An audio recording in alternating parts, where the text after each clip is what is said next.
will say though, in 2024, no matter what camera brand you choose, you're gonna get 85% of the way there if you just point and shoot and everything. Even if you do overlight it, underlight it, you'll be able to push and pull in the editing to get something halfway decent.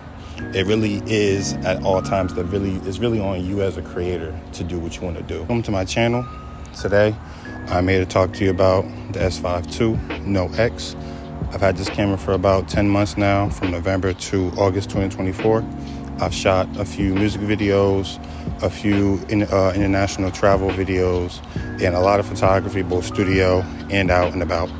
And I kind of just want to talk to you about my experience with the camera and if I would recommend it to you. I did get this camera in the beginning because I got a job with Lumix actually to showcase the camera in different Best Buys in my location, and basically just trying to train the employees and everything about the camera and try to help with sales. Wasn't the best experience because people don't go to Best Buy to buy cameras, but all in all, it did allow me to have the camera for roughly about 3.5 months. All in all, I think this camera is definitely probably the best camera bang for buck out right now. Me, first of all, the log in the camera is very, very good. I've really just started learning proper color correction this past year using DaVinci Resolve, and I've had great examples with this camera, great work and on learning and everything when it comes to a proper color correction workflow. I don't know, I mean, my workflow might not be the greatest, but as you can see here, and I'll cut to some other stuff that I've shot, you let me know if you like what you see from me personally. But I like what I'm able to do, and I like how I'm able to manipulate the color and everything else when it comes to the image that the camera provides you. When I first had the camera, it came with a kit lens, a 20-60 kit lens. Most of the time, kit lenses aren't really the greatest, but by far, this kit lens that you can get is probably the best kit lens I've ever had when it comes to a camera, the 20-60. If you are, pinching for money, I would recommend that as the lens to buy when it comes to the S5ii. When I come to the other qualifications, the camera has a dual ISO at 800 and 4000 when shooting the log, and shooting on both of those I have had really great experiences with. You don't really get too much grain. Any grain you do get in the camera, and overall, it looks very filmic to me. That's a very subjective opinion, but for me, even when I end up pushing things, I end up getting a lot of grain, it looks like a Super 16 type of look as well. And obviously nowadays there are a lot of things you can do to be able to get that look, being able to put over a film grain and everything, but that's a whole other subject. I had the camera from November to the end of February 2024. After that, I did not have the camera for a couple weeks, and I definitely missed it. I definitely missed having that camera. I did not want to give it back. I actually tried to buy it off of them, but I had to send it back.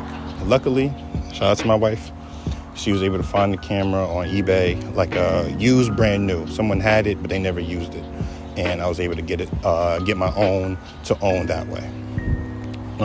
Ever since then, I have been using vintage lenses, all manual focus and everything.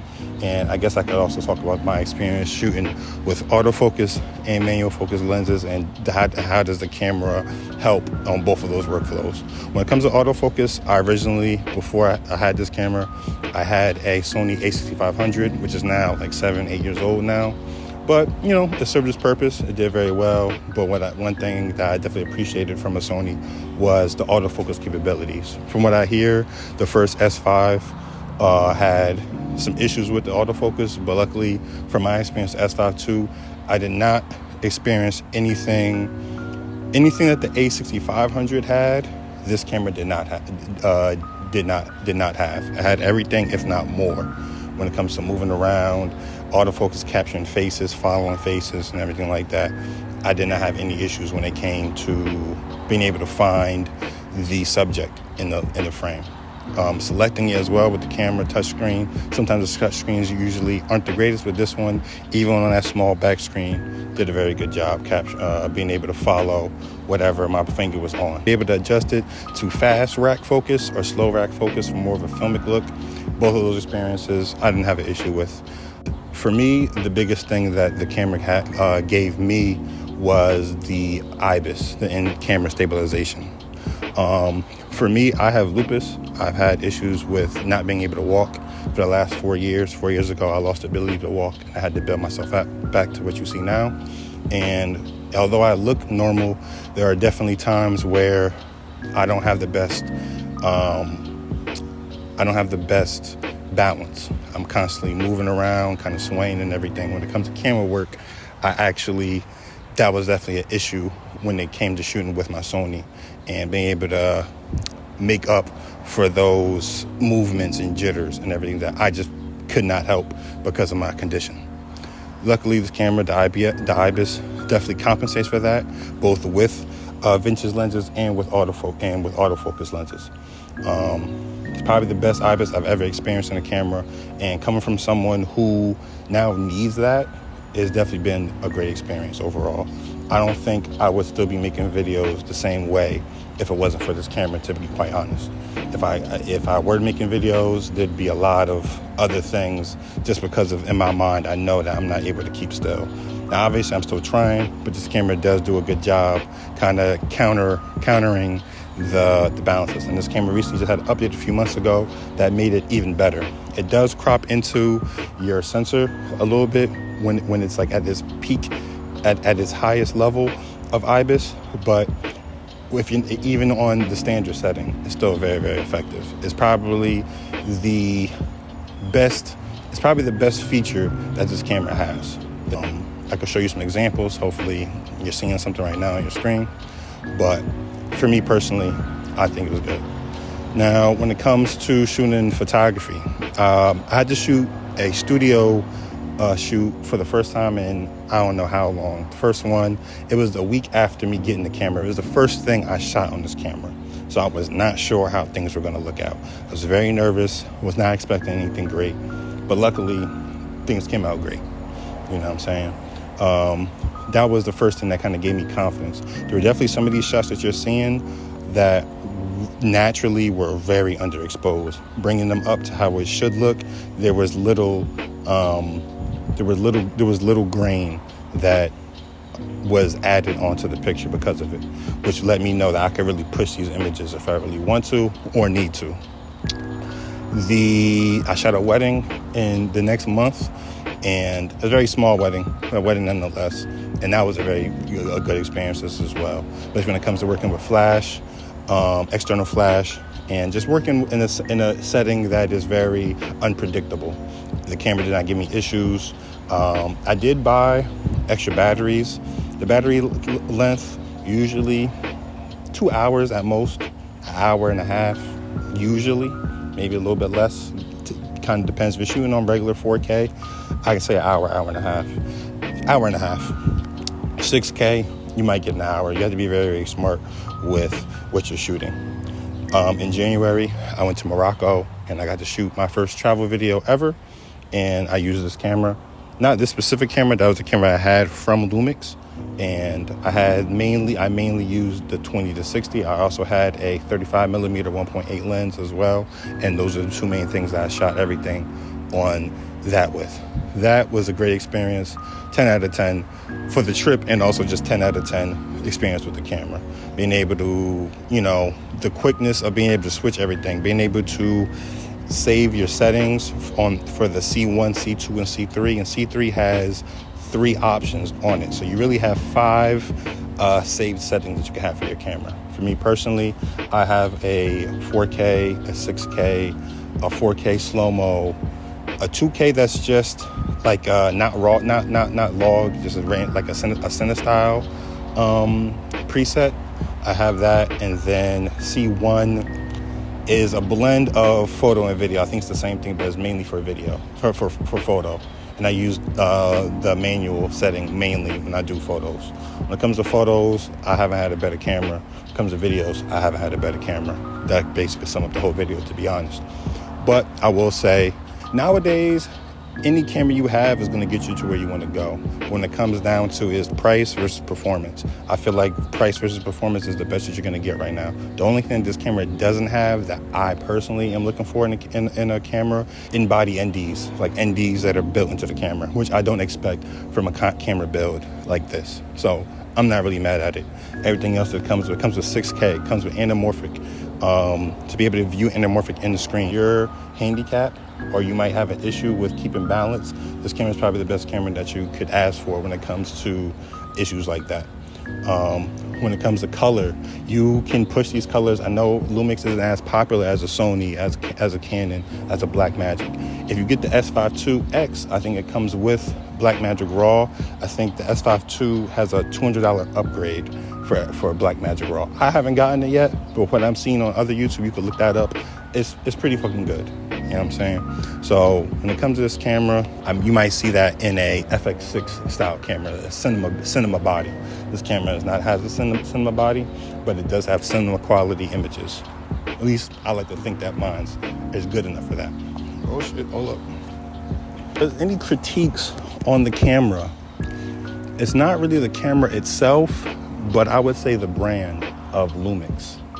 Working in the Best Buy, different Best Buys and everything, as limited as it is to get camera customers in Best Buy, one thing I have noticed is people are fucking confused on, they don't know that Panasonic and Lumix are the same thing. People don't know that. When it comes to marketing versus other cameras, those other camera companies are doing light years ahead of y'all when it comes to marketing and pushing the name out there. Y'all have a great quality camera, but I don't think enough people are actually conscious of the camera until someone like me is shooting with it and they see what is being made. I will say though, in 2024, no matter what camera brand you choose, you're gonna get 85% of the way there if you just point and shoot and everything. Even if you do overlight it, underlight it, you'll be able to push and pull in the editing to get something halfway decent. It really is at all times it's really on you as a creator to do what you want to do. I will say that reminds me, the 6K, you're able to use that more efficiently. The open gate mode allows makes everything easier to shoot like this and bring it to a social media format. Much easier. You have much more space from top to bottom and everything like that for people who are trying to use the same thing for YouTube, TikTok, Instagram, Facebook, if you're a grandma, whatever the hell you're trying to do on the internet, man. You do you. But I feel like, there's definitely a lot of places where this camera fits. For me personally, I think I could film a feature film on this camera. And I actually am planning a feature film, and at worst case scenario, meaning if I am not able to get a cinema camera, then I'm going to be shooting on this because I like the way it looks. I'm comfortable with the camera. I know the camera. I know I'm going to get. I like what I'm getting from the camera and everything. So overall, would I recommend this camera? Well, I actually bought it. Even though I had it for that little 3-month period, I ended up putting money down to actually get this camera. So yes, I do recommend it. I think it is the best prosumer camera because at the price tag of $1,800 brand new, that's not an entry level camera to me. Entry level is $1,000 or less. Ideally for a broke nigga, for somebody that's not trying to spend too much money, $500 or less is a entry level camera. This camera is for someone who knows what the fuck they're trying to do. They know what they want, and they need a camera to be able to get those things at a price point that isn't going to kill their pockets, so they can invest in other things like lenses, sound, locations, things of that nature. If you're thinking about doing a full budget project and you know damn well that you're not supposed to put that much money into a camera because you've got other things that you're supposed to put money into, like actors, location, everything else I just fucking said, then yeah, I would highly recommend this camera at this price point. I have not seen a camera that does as good as this camera for the same price. Some other weaknesses, obviously the battery isn't going to be fucking great. Okay, at the end of the day, no battery from this size camera that I've looked into has a strong battery. That's just, it is what it is. If you want to extend the battery, then you can better invest in a V-mount type of setup of some kind if you don't want to keep juggling with batteries. Right now I have 3 or 4 batteries for this camera, and even me, that's my limit. I had, for this A6500, I had about 8 different fucking batteries, and I'm not trying to do that again. I myself am going to be moving into a V-mount style setup when it comes to doing more in-depth content, documentaries, short films, feature films, even for music videos and everything like that. I'm definitely about to look into myself upgrading my setup when it comes to battery. Battery life is probably the weakest thing, I would say. The menus are intermediate. Canon, to me, has the best, the most accessible menus in the game. Sony is more complicated. I've dealt with a Sony. I know how complicated they could be. I feel like the Lumix is right in the middle. It's not as easy as Canon, but it's not as complicated as Sony menus. And also, back to the whole branding thing, I understand I'm American. You're probably much more popular in other countries, but I'm just talking from my experience in America. I'm forgetting, I'm living in New Jersey. Your North American branch headquarters is in Newark. So, like, I think I should try to do something with y'all because I really like the camera. I'm a really big believer in whatever you guys are doing. But yeah, I think your branding is honestly the weakest thing on why people don't think of you immediately. When people come into the store, they say Canon, Sony, and that's it really. And that's just more because consumers are consumers. They're not really trying hard to find the best thing. They're trying to find the thing that is being shouted out at them the most, and other companies just shout louder than y'all. But I feel like this camera has everything me personally I would need as a photographer, videographer, when it comes to cinematographer, filmmaker, all of that. I'm able to shoot, able to shoot documentaries, able to shoot short films, music videos, shoot studio photography, on location photography. Everything you can think in your brain visually with a camera, this camera can do. Yeah, but overall, I recommend the camera. Hopefully this video helped you guys. I'm trying to sprinkle in some B-roll or whatever the fuck is supposed to be in this video. I'm still learning this whole YouTube thing. I'm gonna just keep uploading things that interest me that I might think you guys might find interesting. So if you like what you like, hit the like button, subscribe, comment, leave me some feedback. Let me know what you think about Lumix cameras and what you think they can do as a brand to reach newer eyes. I feel like not enough people know about this camera, and I feel like it deserves to be out there. But yeah, hopefully you like what you see. Peace. I'll be uploading again soon, hopefully. For sure. Yeah, you're fine. You can just walk by. It's good. Huh? Yeah. I'm doing like a YouTube video, like trying to talk about the experience with it and everything. Sorry about it being in your way.